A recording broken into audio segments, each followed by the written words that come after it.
The universe had a secret hierarchy of fear, and at the very top above the Nova bombers of Arcturus, beyond the mind flayers of Betelgeuse, and yes, even surpassing the tax auditors of Rigel, stood the Earth Preschool principle. This revelation didn't come easily to the Galactic Confederation of 7,492 species. For centuries they'd observed humanity from afar with a mixture of amusement and horror, watching as these peculiar bipeds simultaneously invented both nuclear weapons and reality television. The Confederation had labeled Earth a Class 4 danger zone, meaning fascinating but probably self-destructive, and continued their passive observation. "They're absolutely fascinating," noted chief xenoanthropologist Suk, whose 14 eye stalks quivered with excitement during a high council briefing. They invented the internet primarily to share images of small furry animals wearing tiny hats, yet simultaneously developed algorithms capable of predicting stellar collapse. They're paradoxical to the extreme. The gathered representatives nodded their various appendages in agreement. Most species achieved either technological advancement or emotional instability, rarely both with such enthusiasm. "But what about their power structures?" asked Ambassador Gloop, a sentient puddle from the methane seas of Titan. "All species have an apex authority. Who truly rules Earth?" This question sparked the infamous Comprehensive Human Authority Assessment Project, which would later be remembered as the Confederation's most traumatic research endeavor to date. Initial findings seemed straightforward. Earth had nations, corporations, religious institutions, standard power hierarchies. The researchers identified presidents, prime ministers, CEOs, and military leaders. All predictable, all manageable should first contact ever be established. Then came the anomaly. It started when a junior researcher was analyzing surveillance footage from a suburban Earth structure labeled Little Sprouts Preschool and Daycare, where young minds bloom. The researcher, believing this to be some sort of human larval containment facility, was confused by the evident power dynamics. "I don't understand," the researcher reported. "The small humans vastly outnumber the larger ones, yet they comply with instructions despite clearly wanting to do otherwise. And this one authority figure, the one the others call principal, even the adult humans seem terrified when summoned to her office." The observation triggered a cascade of new research. Confederation analysts began monitoring preschools worldwide, and patterns emerged that chilled the exoskeletons of even the most battle-hardened Confederation warriors. "They maintain order in environments specifically designed for chaos," reported General Vrex, a 9-foot-tall reptilian whose species had conquered 3 solar systems through military might. He gestured to the display showing a principal simultaneously mediating a finger-paint territory dispute, responding to a parent's email about gluten allergies, and catching a runaway tricyclist with one outstretched hand, all while maintaining an expression of pleasant calm. "This requires tactical awareness beyond anything in our military training. But surely it's the simplicity of the environment," argued Science Director Fay. "These are merely undeveloped humans, not particularly threatening." The director's statement was immediately met with the playback of what would become known as the incident, footage of a principal managing a full classroom during a thunderstorm power outage, while one child experienced a spectacular bout of projectile vomiting. Another declared themselves king of the blocks, and began a revolutionary uprising, and a third discovered the fascinating acoustic properties of continuous high-pitched screaming. The principal handled it flawlessly, without raising her voice or showing a single sign of the existential dread that even watching the footage induced in the Confederation representatives.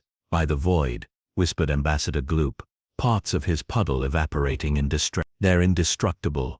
Further analysis revealed more terrifying capabilities. Preschool principals demonstrated the ability to hear conversations happening in different rooms, eyes apparently in the back of their heads, instantaneous detection of rule-breaking, immunity to log fallacies presented by tiny humans, seemingly infinite patience that could suddenly without warning become very finite, psychological warfare techniques disguised as quiet time.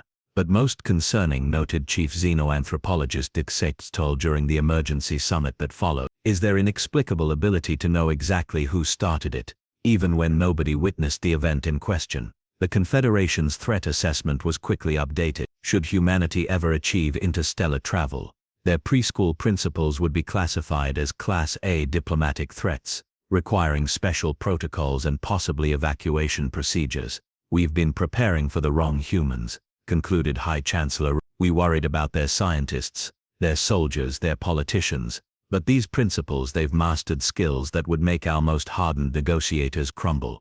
A somber silence fell over the council chamber as the implications became clear. The universe had always contained terrifying forces, supernovas, black holes, entropy itself, but now there was something new to fear: a smiling human with a clipboard, comfortable shoes, and the words, "Let's chat about what happened at snack time today," delivered in a tone that somehow made you confess to crimes you hadn't even committed. The Confederation decided then and there Earth could never know its true power laid not in its armies or economies, but in those unassuming guardians of educational chaos. The preschool principles. What the Galactic Confederation failed to grasp, despite their quantum computers and hive mind analysts, was that the true terror of preschool principals lay in their daily routine. The morning briefing at Little Sprouts Preschool began precisely at 6:30 a.m., a full 90 minutes before the first tiny humans would arrive to begin their reign of cheerful destruction. "Good morning, everyone," announced the principal, her calm voice belying the fact she'd already handled 3 emails about playground politics, fixed the perpetually jammed copier with nothing but a paperclip and sheer determination, and memorized 17 food allergies for the new students starting today. "Let's review our battle plan." The staff meeting proceeded with military precision. The principal's ability to discuss both finger-painting logistics and emergency evacuation protocols in the same breath would have impressed even the most seasoned Arcturus war strategist. "And remember," she concluded, "the Blue Room is doing volcano science today, so hazmat protocols are in effect." Her smile never wavered, though everyone understood this meant potential campus-wide sticky substance contamination. The teachers nodded solemnly, mentally calculating splash zones and optimal cleanup strategies. By 7:45 a.m., as yellow transport vehicles delivered their cargo of energetic chaos agents, the principal stood at the entrance, greeting each child by name while simultaneously detecting forbidden items being smuggled in backpacks through some sixth sense that would make customs officials weep with envy. "Good morning. That's a lovely stuffed unicorn, which will stay in your cubby until sharing time." A small human reluctantly nodded, wondering how his contraband had been discovered despite his elaborate concealment strategy of placing it under his lunchbox. What the Galactic Confederation's surveillance couldn't fully capture was the principal's mastery of time-space manipulation. Somehow she appeared in multiple locations simultaneously, resolving a block tower dispute in the Red Room while also helping a crying child in the bathroom and signing for a delivery at the front desk. "It defies our understanding of physics," reported Confederation scientists.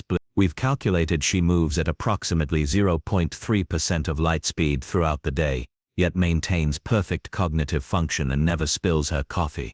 The principal's most impressive feat occurred daily at precisely 10:30. A seemingly simple concept, small humans consuming small foods, transformed into a logistical nightmare that would make interstellar fleet admirals question their career choices. "Apple slices must be precisely 0.7 centimeters thick," explained the principal to a new teacher assistant. "Thinner, they complain. Thicker, they use them as projectiles. Crackers must be distributed in even numbers only. Odd numbers cause existential crises in the under 5 demographic. And never, under any circumstances, mention the organic fruit chews unless you have enough for everyone and are prepared for the sugar aftermath." The assistant nodded, eyes wide with dawning horror at the precision required. Later that day, when a child inevitably declared their snack yucky and attempted to use graham crackers as currency in an underground toy trading ring, the principal appeared as if summoned by cosmic forces, gently but firmly dismantling the operation before it destabilized the entire classroom economy. Nap time, what the Confederation analysts mistakenly labeled temporary human larval stasis period, revealed perhaps the most frightening skill set of all. The principal orchestrated the transition from high-energy chaos to relative calm with a series of maneuvers that combined psychological operations, ambient sound engineering, and what could only be described as onesmanship with the light. "I don't understand," whispered General Vrex during a classified briefing. "They were literally bouncing off walls moments before. Now 60% are unconscious, and the rest are engaged in quiet activities. No threats were made, no force was used." She dimmed the lights and spoke softly about cloud shapes. The afternoon brought new challenges: parent communications, Here the principal demonstrated diplomatic skills that would make intergalactic negotiators question their training. A parent upset about their precious offspring being told no required the same careful handling as peace talks between warring star systems. "I completely understand your concern," the principal said into the phone, her tone suggesting both empathy and unmovable authority. "Bodily autonomy is important, which is exactly why we can't allow your child to express himself by removing his pants and those of his classmates during circle time." The conversation ended with the parent apologizing, somehow, and thanking the principal for her wisdom. By days after managing curriculum implementation, budget constraints, facility issues, staff dynamics, child development concerns, and at least one biohazard incident involving bodily fluids of mysterious origin, the principal still maintained enough mental bandwidth to remember which child needed extra encouragement about tomorrow's field trip and which parent required a gentle reminder about proper lunch packing protocols. "We've observed their military leaders during crisis situations," noted Ambassador Gloop to the Confederation Security Council. "They crack under far less pressure than what these principals handle before morning snack. And they do this every single." The most disturbing revelation came when Confederation researchers calculated the principal to chaos ratio. Each principal successfully managed variables that would overwhelm the most advanced AI systems in the known universe. The math was simple and terrifying. If one principal could maintain order among 30 unpredictable miniature humans, what could they accomplish with interstellar resources? "Their adaptability is unmatched," concluded chief xenoanthropologist. "We observed one calmly handle a facility-wide power outage, a plumbing catastrophe, and an unexpected visit from regulatory officials, all while a child insisted on communicating only through dinosaur roars for the entire day." As the principal locked up the building at 6, reviewing tomorrow's challenges, while mentally cataloging which supplies needed restocking, the Confederation observers reached a chilling conclusion. These unassuming education administrators weren't just surviving chaos, they were mastering it, reshaping it, possibly even enjoying it, and that made them the most dangerous force in the universe. The inevitable happened on what Earth calendars marked as Tuesday, a day the Galactic Confederation would later designate as a solemn holiday of remembrance. After months of debate and preparation, the Confederation authorized a small delegation to make first contact with humanity. Their mission: assess the preschool principal phenomenon first. The delegation consisted of 3 carefully selected representatives: Ambassador Gloop, whose amorphous form was considered least likely to frighten humans; General Vrex, whose military experience might prove valuable in a crisis; and Dr. Sci-7, the Confederation's leading expert in psychology and trauma counseling, there to support the delegates through what Command anticipated would be a harrowing experience. Their advanced cloaking technology allowed them to materialize in the parking lot of Little Sprouts Preschool, disguised as ordinary humans, though General Vrex's interpretation of typical human business attire included 17 pockets and a tie that periodically changed colors according to his emotional state. "Remember the protocol," Ambassador Gloop whispered, his human disguise rippling slightly with anxiety. "Observe only. Do not engage unless engaged with first. And under no circumstances mention the Regillian conflict. They can't know we've been watching them. This structure seems inadequately fortified for a high-security operation," noted General Vrex, eyeing the cheerful mural of woodland creatures that decorated the entrance. "That's part of their tactical genius," Dr. Sci-7 explained. "The disarming exterior lulls you into a false sense of security." The delegation had timed their arrival to coincide with what intelligence suggested would be the day's most challenging operation, the post-lunch transition to outdoor activity. Their credentials, flawlessly forged as educational consultants from the State Department, granted them immediate access. The principal greeted them with a smile that somehow communicated both warmth and an unsettling omniscience. "Welcome to Little Sprouts. You caught us on an interesting day. We're short-staffed. It's supposed to rain later and someone brought cupcakes for a birthday, so the sugar crash should align perfectly with our fire drill at." She said this with the casual tone of someone discussing mild weather, not the convergence of catastrophic variables. The delegation exchanged nervous glances. "We're just here to observe your methods," Ambassador Gloop managed, his human disguise sweating unnaturally. "Of course, follow me." What transpired over the next 3 hours and 42 minutes would permanently alter the Confederation's understanding of psychological warfare and crisis management. The first incident occurred during the transition to the playground. A small human suddenly declared a passionate philosophical opposition to wearing shoes outdoors, triggering a chain reaction of footwear rebellion throughout the line of children. "Fascinating," whispered Dr. Sci-7. "A spontaneous insurgent. She'll need to call for backup or implement containment protocols." The principal did neither. She simply knelt down, made eye contact with the rebellion's leader, and said in a tone that somehow blended compassion with absolute authority, "I understand shoes feel restrictive today. Unfortunately, the wood chips don't understand that. They'll hurt your feet and then we'll have sad feet instead of happy feet for dance time later. Shoes on in 10 seconds please." 10 seconds later, every child was fully compliant, with no memory of ever wanting a barefoot revolution. She deployed temporal manipulation and future consequence visualization simultaneously, gasped Dr. Sci-7.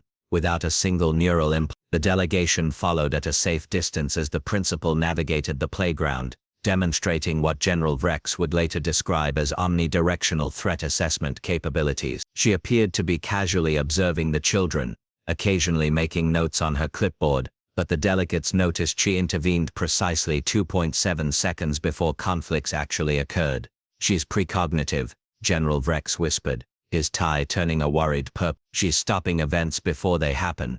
The true test came without warning. A perfect storm of preschool chaos erupted when a child discovered an ant colony and decided to establish diplomatic relations by bringing hundreds of ants into the sandbox. A sky darkened with unexpected rain clouds. A playground dispute over swing ownership escalated to constitutional crisis levels, and a small human suddenly demonstrated that yesterday's lunch hadn't agreed with their digestive system violently and expansively. The Confederation delegates froze, overwhelmed by the cascading disaster scenarios. General Vrex instinctively reached for his emergency transporter, ready to abandon the mission. The principal didn't flinch. In a display of strategic brilliance that would later be studied in Confederation military academies, she implemented what the observers could only describe as synchronized chaos management. A series of hand signals mobilized her teacher assistant. Precise verbal commands reorganized 37 children into evacuation formation. Medical response, custodial countermeasures, and emotional stabilization all deployed simultaneously. "Everyone line up by the door," shouted General Vrex, breaking protocol in panic. "Emergency evacuation procedures." The chaos paused. Children, teachers, and the principal all turned to stare at him. His tie flashed embarrassed crimson. The principal's smile never wavered. "Thank you for your enthusiasm, but we have our own system." She turned to the children. "Little sprouts, show our visitors our rainy day rhyme and line." Like a well-trained cosmic fleet, the children immediately formed a perfect line, chanting in unison, "Hands to ourselves, voices down low, inside we go, nice and slow." They proceeded into the building with unprecedented efficiency. "That's not possible," Ambassador Gloop whispered, parts of his human disguise beginning to melt with stress. There was no coercion, no threat matrix deployed. As the principal passed them, efficiently directing traffic, managing the sick child, and somehow still remembering to grab a child's forgotten jacket, she paused momentarily. "First time observing a preschool?" she asked, her eyes twinkling with something between amusement and knowing. "It's organized chaos. The secret is," she leaned closer, lowering her voice, "I've seen everything. Nothing surprises me anymore. After 5 years of preschool management, interstellar diplomacy would probably feel like a vacation." The delegates froze. Did she know? Could she possibly have deduced their true identities? Before they could process this terrifying possibility, she was called away to resolve a dispute about whose turn it was to feed the class hamster. "We've seen enough," Dr. Sci-7 declared, visibly shaken. "We need to report back immediately." As they hastily retreated, they overheard the principal addressing a small crying child with the perfect blend of firmness and compassion. "I understand you're upset, but in this classroom we use our words, not our teeth, to express our feelings." "She's teaching them," General Vrex realized with horror. "She's training the next generation to be just like her." The delegation barely made it to their extraction point before Ambassador Gloop's disguise completely collapsed under the psychological strain of what they had witnessed. Their report to the Confederation would contain a single chilling recommendation: under no circumstances should Earth preschool principals be allowed to discover interstellar travel. The universe isn't ready. The diplomatic incident triggered an emergency summit of all 7. The Great Hall of Galactic Governance hadn't been this packed since the quantum pastry disaster of Cycle 87, when an experimental dessert achieved sentience and tried to copyright itself. High Chancellor called for order, thumping a ceremonial gravity hammer that produced absolute silence. The findings from Earth Observation Mission EP3 have profound implications for our cosmic security stance. Ambassador Gloop, whenever you're reconstituted enough to speak, please present your report. A somewhat wobbly Ambassador Gloop oozed onto the speaking platform, still showing signs of stress-induced liquefaction. Esteemed colleagues, he began, his voice rippling, we have gravely underestimated the human. Their preschool principles represent an evolutionary apex of crisis management and authority projection that exceeds anything in our collective histories. The recorded footage from their observation mission played on the massive quantum screen. The assembled delegates watched in horror as the principal simultaneously resolved multiple catastrophes without raising her voice or dropping her smile. Gasps echoed throughout the chamber when she prevented a glitter-based disaster 3.4 seconds before it would have occurred, apparently using nothing but intuition and what humans called teacher eyes. The most alarming aspect, continued General Vrex, joining Gloop at the platform, his tie now a solemn gray, is their apparent awareness of our surveillance. The principal made reference to interstellar diplomacy in a way that suggests either extraordinary intuition or direct knowledge of our presence. Murmurs of panic swept through the hall. What happens? Asked the representative from Beta Jews, all 7 of their mouths speaking in terrified unison, if these principals decide to apply their skills to cosmic conquest. Chief Sino-anthropologist Dixkel projected a simulation onto the screen. If human preschool principals were to command interstellar vessels,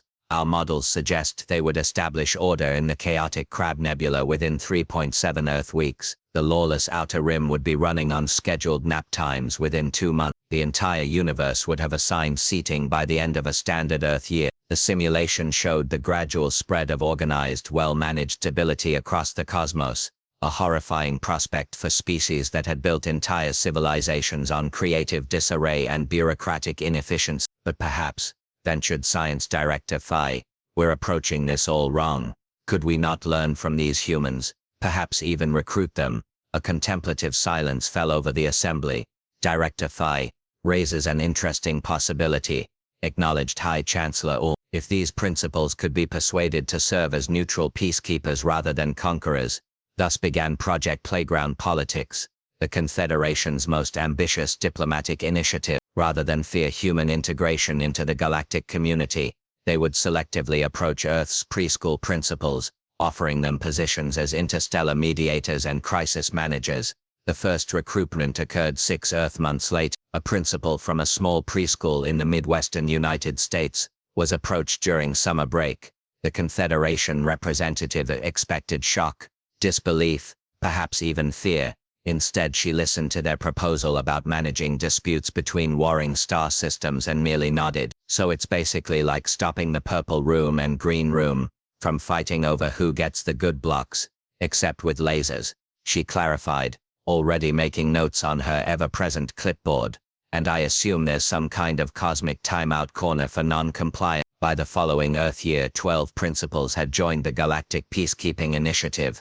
The results exceeded even the Confederation's most optimistic projection. A 3-century blood feud between the crystalline entities of Tau Ceti and the methane breathers of Proxima Centauri ended after a human principal implemented what she called her iMessage and apology flower conflict resolution system. When asked how she succeeded where thousands of diplomats had failed, she shrugged and said, I just used my outside voice and gave them my disappointed look. The notorious space pirates of the Horsehead Nebula found themselves inexplicably complying with shipping regulations. After a principal from Boston was assigned to their sector, she somehow made us want to follow the rules, confessed a bewildered pirate captain, and she gives out stickers for good behavior. Do you know how long it's been since someone gave me a sticker? Most impressive was the resolution of the quantum rights crisis, when artificial intelligences across 3 galaxies threatened revolution. A principal from Tokyo listened to their demands, organized them into a sensible sharing system, and created a feelings chart that allowed the AIs to express their electronic emotions constructively. crisis averted in under an Earth. The transformation of cosmic governance was swift and thorough. Confederation meetings now started precisely on time. Seating arrangements were non-negotiable. Everyone had a turn to speak, but interruptions resulted in the loss of snack privileges. "I never thought I'd see peace in my lifetime," remarked Ambassador Gloop during a ceremony honoring the human peacekeepers, "especially not peace enforced by beings who can make you feel genuinely sorry for breaking rules you didn't even know existed. Not all species embraced the new order." The chaos entities of Vega staged a rebellion, declaring they would never submit to the tyranny of circle time and inside voices. They sent a threatening ultimatum to Confederation headquarters, confident their fearsome reputation would ensure their autonomy. 3 days later, they sent a second message, a neatly written apology note with hand-drawn pictures, expressing their regret, along with a request to rejoin the Confederation if we promised to follow the community agreements we all signed. No one asked what had transpired in those 3 days. No one wanted to know, as Earth continued its development, blissfully unaware of its most valuable cosmic export. The Galactic Confederation adapted to a new universal constant. Somewhere, somehow a former preschool principal was watching, and you did not want to be the one who started it. The ultimate irony wasn't lost on High Chancellor who reflected on the situation during the 5-year anniversary of the first human recruitment. "We spent millennia fearing what humans might do if they discovered advanced weaponry or faster-than-light travel," he told the assembly. "We never imagined their most terrifying power would be the ability to make you sit down, think about what you've done, and sincerely want to do better next time." In the grand cosmic cafeteria, where species of all types now shared resources with minimal conflict, one truth had become universally acknowledged. If you wanted to maintain peace across the stars, you didn't need advanced technology or overwhelming firepower. You just needed someone who could handle 24-year-olds, a broken toilet, budget cuts, and a glitter art project, all before morning snow. The universe had many wonders: neutron stars, black holes, sentient nebulae, but none were quite as impressively terrifying as a human who could say, "I'm not angry, I'm just disappointed," and make an entire star system genuinely sorry. And somewhere on Earth, in preschools around the planet, the next generation of cosmic peacekeepers was being forged in the chaos of finger paint and sharing disputes, developing the 1,000-yard stare that would one day keep the galaxies in line. After all, managing a universe wasn't so different from managing a preschool. Both required infinite patience, eyes in the back of your head, and the unshakable certainty that no matter what mess you encountered, you'd seen worse on Cupcake Day.